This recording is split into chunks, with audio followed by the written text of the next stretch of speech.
പ്പോൾ ശിഷ്യന്മാർ തനിച്ച് അവൻ്റെ അടുക്കൽ വന്ന് അത് എപ്പോൾ സംഭവിക്കുമെന്നും നിന്റെ വരവനും ലോകാവസാനത്തിനും അടയാളം എന്തു എന്നും പറഞ്ഞു തരണമെന്ന് അപേക്ഷിച്ചു.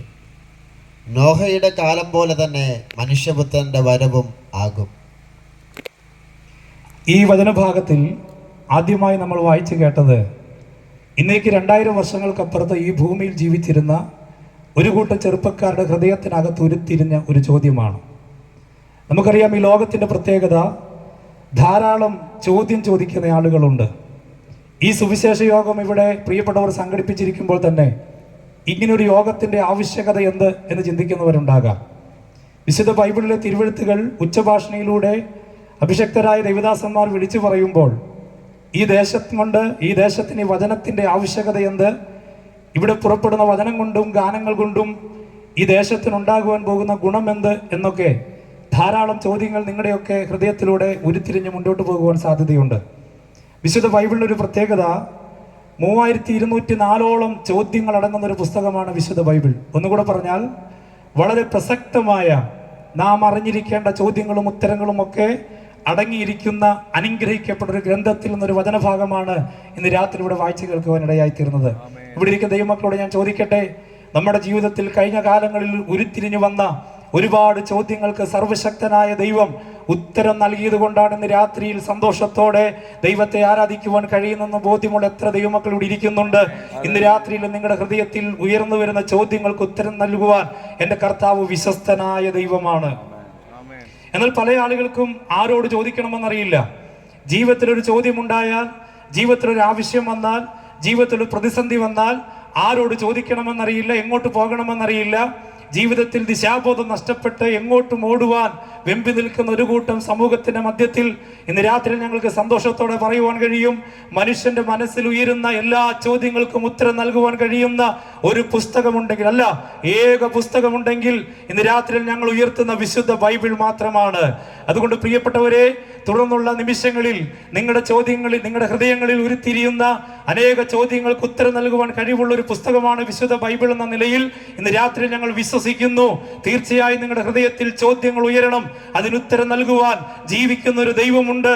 ആ ദൈവത്തിന്റെ പേരാണ് കർത്താവായ യേശു ക്രിസ്തു.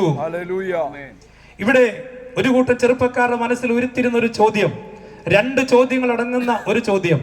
കർത്താവായ യേശു ക്രിസ്തുവിനോട് അവർ ഇപ്രകാരമാണ് ചോദിച്ചത്, നിന്റെ മടങ്ങി വരവിനും ലോക അവസാനത്തിനും അടയാളം എന്ത്? ആ ചോദ്യം വളരെ പ്രസക്തമാണ്.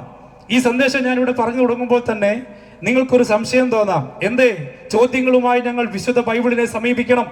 എന്തുകൊണ്ട് ചോദ്യങ്ങളുമായി ഞങ്ങൾ കർത്താവായ യേശു ക്രിസ്തുവിനെ സമീപിക്കണം? എന്തുകൊണ്ട് ഞങ്ങളുടെ ജീവിതത്തിൽ ഒരു ചോദ്യം വന്നാൽ ഞങ്ങൾ ഞങ്ങളുടെ ശ്രദ്ധ വിശുദ്ധ ബൈബിളിലേക്ക് തിരിക്കണം? അതിനൊരു ഉത്തരം പറയുവാൻ ഞങ്ങൾക്കുണ്ട്. ലോകത്തിൽ ഇന്നയോളം മനുഷ്യൻ ചോദിച്ച ചോദ്യങ്ങൾ പലതും ഉത്തരം കിട്ടാതിരിക്കുമ്പോൾ മനുഷ്യന്റെ ജീവിതത്തെക്കുറിച്ചും നിത്യതയെക്കുറിച്ചും മരണത്തിനപ്പുറമുള്ള കാര്യങ്ങളെക്കുറിച്ചും ഈ ലോകത്തിന് നാളെ എന്ത് സംഭവിക്കുവാൻ പോകുന്നു എന്നതിനെ കുറിച്ചുമൊക്കെ വ്യക്തമായി നൂറ്റാണ്ടുകൾക്ക് മുൻപ്, ആയിരക്കണക്കിന് വർഷങ്ങൾക്ക് മുൻപ് എഴുതപ്പെട്ട രേഖയായ പ്രവചനങ്ങൾ അടങ്ങിയ ഒരേ ഒരു പുസ്തകം വിശുദ്ധ ബൈബിൾ ആകയാൽ ഒരിക്കൽ കൂടെ ഞാൻ ഉറക്കെ പറയുന്നു, മനുഷ്യന്റെ ചോദ്യങ്ങൾക്ക് ഉത്തരം നൽകുവാൻ ഈ ഭൂമിയിൽ ആർജവമുള്ള, ധൈര്യമുള്ള ഒരൊറ്റ പുസ്തകം മാത്രമേ ഉള്ളൂ. അത് വിശുദ്ധ ബൈബിളാണ്. ബൈബിൾ വിശ്വസിക്കുവാനും കരങ്ങളിൽ എടുക്കുവാനും പ്രസംഗിക്കുവാനും ബൈബിൾ വെളിപ്പെടുത്തുന്ന ദൈവത്തെ ആരാധിക്കുവാനും ഭാഗ്യം ലഭിച്ച ദൈവമക്കൾ ഉണ്ടെങ്കിൽ ഒരിക്കൽ കൂടെ സന്തോഷത്തോടെ നമ്മുടെ ദൈവത്തിനൊന്ന് മഹത്വം കൊടുക്കാം. അവൻ സകല ചോദ്യങ്ങൾക്കും ഉത്തരം നൽകുന്ന ദൈവമത്രേ. പഠിക്കുന്ന കുഞ്ഞുങ്ങൾക്കൊക്കെ അറിയാം, ചില വർഷങ്ങൾക്ക് മുൻപ് നമ്മുടെ ഈ ഭൂമിയിൽ ജീവിച്ചിരുന്ന ഒരു ശാസ്ത്രജ്ഞൻ, അദ്ദേഹം ഒരു തോട്ടത്തിലിരിക്കുകയാണ്. പെട്ടെന്നൊരു ആപ്പിൾ താഴേക്ക് വീണു. അദ്ദേഹം ആ ആപ്പിൾ കണ്ടിട്ട് ചിന്തിച്ചു, എന്തുകൊണ്ട് ആപ്പിൾ മുകളിലേക്ക് പോകാതെ താഴേക്ക് വന്നു? നമ്മളിരിക്കുന്ന സ്ഥലത്തും ആപ്പിളും മാങ്ങയും ചക്കയും ഒക്കെ വീണിട്ടുണ്ട്. ഇതുവരെ ഇങ്ങനൊരു ചോദ്യം നമ്മുടെ ജീവിതത്തിൽ ഉണ്ടായിട്ടില്ല. കാരണം അങ്ങനെ കടന്ന് ചിന്തിക്കാനുള്ള ത്രാണിയൊന്നും നമുക്കില്ല. ദൈവമില്ലെന്ന് പറയുന്ന ശാസ്ത്രജ്ഞന്മാരടക്കം അവരുടെ തലച്ചോറിൻ്റെ പരിമിതി മനസ്സിലാക്കണമെങ്കിൽ സയന്റിസ്റ്റുകൾ പറയുന്നത് ഏറ്റവും വലിയ ശാസ്ത്രജ്ഞൻ പോലും തലച്ചോറിൻ്റെ 20% മാത്രമേ ഉപയോഗിച്ചിട്ടുള്ളൂ. ദൈവം 100% പവർ കൊടുത്ത് ഈ ഭൂമിയിൽ സൃഷ്ടിച്ചാക്കിയ മനുഷ്യൻ, അതിൽ ലോകത്തിൽ ജീവിച്ചിരുന്ന ഏറ്റവും വലിയ ശാസ്ത്രജ്ഞൻ തലച്ചോറിന്റെ പവറിന്റെ 20% മാത്രമേ ഉപയോഗിച്ചിട്ടുള്ളൂ.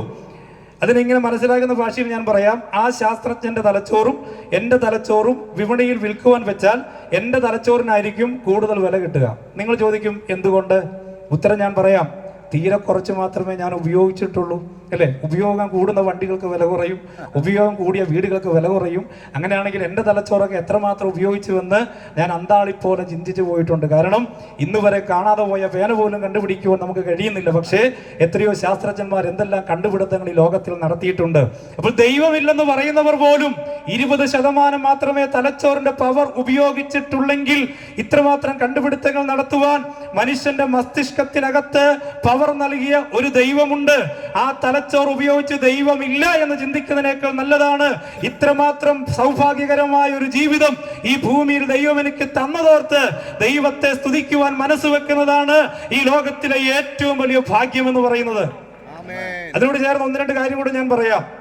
ഈ ലോകത്തിലെ ഏറ്റവും വലിയ ശാസ്ത്രജ്ഞന്മാർ ആരാണെന്ന് ചോദിച്ചാൽ ഞാൻ പറയും എൻ്റെ മുമ്പിലിരിക്കുന്ന ദൈവമക്കളാണ്. അപ്പോൾ നിങ്ങൾക്കൊരു സംശയം ഉണ്ടാകാം, എന്തുകൊണ്ടാണ് ഞങ്ങളെക്കുറിച്ച് അങ്ങനെ പറഞ്ഞത്? നമ്മുടെ കണ്ടുപിടുത്തം എങ്ങനെയാണെന്ന് അറിയാമോ? ഞാൻ മുമ്പ് വിവരിച്ച ഈ ശാസ്ത്രജ്ഞൻ ഐസക് ന്യൂട്ടൺ പോലും ഒരു ദൈവശാസ്ത്രജ്ഞനായിരുന്നു. അദ്ദേഹം ദൈവത്തെ അന്വേഷിക്കുന്നയാളായിരുന്നു. ഒരു സാധാരണക്കാരായ മനുഷ്യൻ, അവൻ അക്ഷരാഭ്യാസം ഇല്ലെങ്കിൽ കൂടി അവൻ ദൈവത്തെ അന്വേഷിക്കുവാൻ ആരംഭിച്ചാൽ അവന് ദൈവത്തെ കണ്ടെത്താൻ കഴിയും. ഇനി ദൈവത്തെ അന്വേഷിച്ച് ഈ ഭൂമിയിൽ മുഴുവൻ അലഞ്ഞാലും ഒരു പക്ഷേ കണ്ടെത്താൻ കഴിഞ്ഞെന്ന് വരികയില്ല.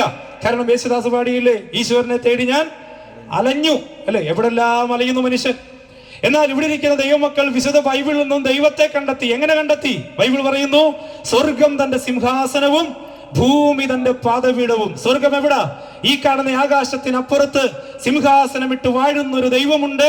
അവിടെ പാർക്കുന്ന ദൈവത്തെ കണ്ടെത്തിയവരാണ് നമ്മൾ. നക്ഷത്ര ഗോളങ്ങളെ താണ്ടി അങ്ങകലെ പാർക്കുന്ന ദൈവത്തിന്റെ സാന്നിധ്യം നാം അനുഭവിച്ചറിഞ്ഞെങ്കിൽ ഈ ഭൂമിയിലെ ചില കണ്ടുപിടുത്തങ്ങൾ നടത്തിയവരെക്കാൾ ഏറ്റവും വലിയ ശാസ്ത്രലോകത്തിലെ ശാസ്ത്രജ്ഞർ നിങ്ങളാണെന്ന് സന്തോഷത്തോടെ അഭിമാനത്തോടെ ഞാൻ പറയുമ്പോൾ സന്തോഷിക്കുവാൻ എത്ര പേർക്ക് മനസ്സുണ്ട്? ഈ ഭൂമിയിൽ പാർക്കാൻ ഒരു പിടി മണ്ണില്ലെങ്കിലും, ഈ ഭൂമിയിൽ വലിയ ബാങ്ക് ബാലൻസ് ഒന്നും ഇല്ലെങ്കിലും ദൈവത്തെ കണ്ടെത്തിയെങ്കിൽ നിരാശപ്പെട്ടു പോകണ്ട. നമ്മുടെ വേദനകൾ മാറ്റാൻ, നമ്മുടെ ഭാരങ്ങൾ മാറ്റാൻ കഴിവുള്ളൊരു ദൈവമുണ്ട്. ആ ദൈവത്തെ കണ്ടെത്തിയവരെ കുറിച്ച് വിശുദ്ധ ബൈബിൾ പറയുന്നു, അവരാണ് ഈ ഭൂമിയിലെ ഏറ്റവും വലിയ ബുദ്ധിമാന്മാർ. വചനം നമുക്കറിയാം. ദൈവത്തെ അന്വേഷിക്കുന്ന ബുദ്ധിമാനുണ്ടോ എന്നറിയാൻ ദൈവം സ്വർഗത്തിൽ നിന്ന് ഭൂമിയിലേക്ക് നോക്കിക്കൊണ്ടിരിക്കുകയാണ്. ഇന്ന് പല കണ്ടുപിടുത്തങ്ങൾ നടത്തിയെന്ന് പറയുന്ന ശാസ്ത്രലോകം ഇന്നും ലോകത്തിന്റെ ഒരു കോണിൽ മാത്രമേ നിൽക്കുന്നുള്ളൂ. ഇന്നും ഇനിയും നക്ഷത്രങ്ങൾ കണ്ടുപിടിക്കാനുണ്ട്, ഗോളങ്ങൾ കണ്ടുപിടിക്കാനുണ്ട്. പ്രകൃതിയിൽ വന്നുകൊണ്ടിരിക്കുന്ന മാറ്റങ്ങളുടെ, ഭാവങ്ങളുടെ വ്യത്യാസങ്ങൾ എന്താണെന്ന് തിരിച്ചറിയാൻ കഴിയാതെ ഇന്നും കണ്ടുപിടുത്തങ്ങളുടെ പിന്നാലെ പോകുമ്പോൾ മനുഷ്യൻ എന്ത് കണ്ടുപിടിച്ചെന്നായി പറയുന്നത്? മനുഷ്യർ നിസ്സഹായരാണ്. എന്നാൽ എന്നെ കേൾക്കുന്ന ദൈവത്തിന്റെ മക്കളെ, ജീവിച്ചിരിക്കുമ്പോൾ ജീവനുള്ള ഒരു ദൈവത്തെ നമ്മൾ കണ്ടുമുട്ടിയെങ്കിൽ നമ്മളാണ് ഈ ഭൂമിയിലെ ഏറ്റവും വലിയ ഭാഗ്യവാന്മാർ. ഞങ്ങളുടെ ശബ്ദം കേൾക്കുന്ന ആരെങ്കിലും ഇന്ന് രാത്രിയിൽ ജീവനുള്ള ദൈവവുമായി ബന്ധമില്ലെങ്കിൽ, ആ ദൈവത്തെ കണ്ടുമുട്ടിയിട്ടില്ലെങ്കിൽ, നാളെ ഈ മണ്ണിനോട് വിട പറയുന്നതിന് മുന്നമേ നിങ്ങൾ പാർക്കുന്ന മനോഹരമായ വീടുകളും നിങ്ങൾ ഉപയോഗിക്കുന്ന മനോഹരമായ വാഹനങ്ങളും നിങ്ങൾ സമ്പാദിച്ചു കൂട്ടിയ സമ്പാദ്യങ്ങളും എല്ലാം മറ്റാർക്കെങ്കിലും വെച്ചിട്ട് ഈ ഭൂമിയിൽ നിന്ന് വെറും കൈയോടെ മടങ്ങുന്നതിന് മുന്നമേ ജീവനുള്ള ഒരു ദൈവത്തെ കണ്ടെത്തുവാൻ ഇന്ന് രാത്രിയിൽ സ്നേഹത്തിന്റെ ഭാഷയിൽ ഞങ്ങൾ ഈ ദേശത്തോട് വിളിച്ചു പറയുകയാണ്. ഇവിടെ ഞങ്ങളുടെ സഹോദരന്മാർ ആലപിക്കുന്ന ഗാനങ്ങളും ഇവിടെ വിളിച്ചു പറയുന്ന സന്ദേശങ്ങളുടെയും ഒരൊറ്റ ലക്ഷ്യം മാത്രമേ ഉള്ളൂ. മരണത്തിന് മുന്നമേ ജീവനുള്ള ഒരു ദൈവത്തെ നിങ്ങൾ കണ്ടെത്തിയേ പറ്റൂ. അല്ലെങ്കിൽ ജീവിച്ചിരിക്കുമ്പോൾ നിങ്ങൾ ഭാഗ്യവാന്മാരെന്ന് ലോകം വാഴ്ത്തി പാടിയേക്കാം. മരണത്തിനപ്പുറത്ത് ദൈവത്തിന്റെ മുൻപിലെത്തുമ്പോൾ നിർഭാഗ്യവാന്മാരായി മാറാതിരിക്കാൻ ജീവിച്ചിരിക്കുമ്പോൾ തന്നെ ആ ജീവനുള്ള ദൈവത്തെ കണ്ടുമുട്ടിയേ പറ്റൂ. അപ്പൊ ഞാൻ പറഞ്ഞു, നമ്മളാണ് ഏറ്റവും വലിയ ശാസ്ത്രജ്ഞന്മാർ, അല്ലേ? ഇനിയെങ്കിലും എന്നെ നോക്കി ഒന്ന് ചിരിച്ചേ. എന്താ നഷ്ടം വന്നോലിരിക്കുന്നേ? സ്വതന്ത്രം സന്തോഷത്തോടെ കർത്താവിനൊന്ന് സ്വതന്ത്രം ചെയ്യാമോ?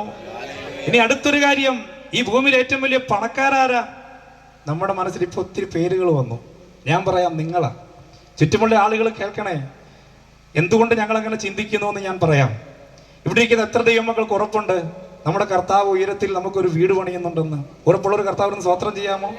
ദൈവദാസന്മാർ പ്രസംഗിക്കുമ്പോൾ പറയില്ലേ, കഴിഞ്ഞ 2000 വർഷങ്ങളായി കർത്താവ് നമുക്ക് വേണ്ടിയുള്ള പാർപ്പിടം പണിതുകൊണ്ടിരിക്കുക.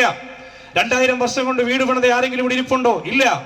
ഈ ഭൂമിയിൽ ഒരു പിടി മണ്ണില്ലെങ്കിലും നിത്യതയിൽ ദൈവം നമുക്കൊരു വാസം ഒരുക്കുന്നുണ്ട്. വെളിപ്പാട് പുസ്തകത്തിന്റെ ആധികാരികയിൽ പറഞ്ഞാൽ തങ്കത്തെരുവീതിയിലുള്ള നവരത്നങ്ങൾ കൊണ്ട് സൃഷ്ടിച്ച ഒരു സ്വർഗാദി സ്വർഗം നമുക്ക് വേണ്ടി ഒരുങ്ങുന്നുണ്ടെങ്കിൽ ഈ ഭൂമിയിലെ ഒരു സെന്റിന്റെ വിലയല്ല സ്വർഗത്തിലെ ഭൂമിയുടെ വിലയെങ്കിൽ അവിടെ എനിക്കൊരു വീടുണ്ടെന്ന് ഉറപ്പുള്ള ആരെങ്കിലും ഇന്ന് രാത്രി ഇവിടെ ഇരിപ്പുണ്ടെങ്കിൽ ആ കരങ്ങളടിച്ച് ദൈവത്തിന് മഹത്വം കൊടുക്കാമോ? ഈ ഭൂമിയിലെ സൗഭാഗ്യങ്ങൾ ഒന്നുമില്ലെങ്കിലും നമുക്കത് വിഷയമല്ല. നമുക്ക് വേണ്ടി ഒരു നല്ല നാട് ഒരുങ്ങുന്നുണ്ട്. ജലപ്രളയമില്ലാത്ത, കൊറോണ ഇല്ലാത്ത, അക്രമവും അനീതിയും പീഡന കൊലപാതക വാർത്തകൾ ഒന്നുമില്ലാത്ത ഒരു നിത്യത ദൈവം നമുക്ക് വേണ്ടി ഒരുക്കുന്നുണ്ട്. ആ നിത്യതയിൽ പോകുമെന്നുള്ള ഉറപ്പുള്ള ദൈവമക്കൾ ഈ ഭൂമിയിലെ ഏറ്റവും വലിയ സൗഭാഗ്യവാന്മാരാ. നഷ്ടങ്ങളെ കുറിച്ച് വേദനിച്ച് ജീവിതം പാഴാക്കാനല്ല ഈ മണ്ണിൽ ദൈവം നമുക്ക് ആയുസ് നീട്ടിത്തരുന്നത്. ഓരോ ദിവസവും പ്രത്യാശയോടെ ദൈവം എനിക്ക് വേണ്ടി ഒരുക്കുന്ന നാട്ടിലേക്ക് ഞാൻ പോകുവാൻ ഒരുങ്ങുന്നുള്ള ചിന്തയോടെ ഈ ഭൂമിയിൽ പാർക്കാമെങ്കിൽ മറ്റെല്ലാ ദുഃഖങ്ങളും മറന്ന് ഇന്ന് രാത്രി നമുക്ക് ദൈവത്തെ സന്തോഷിക്കുവാൻ കഴിയും.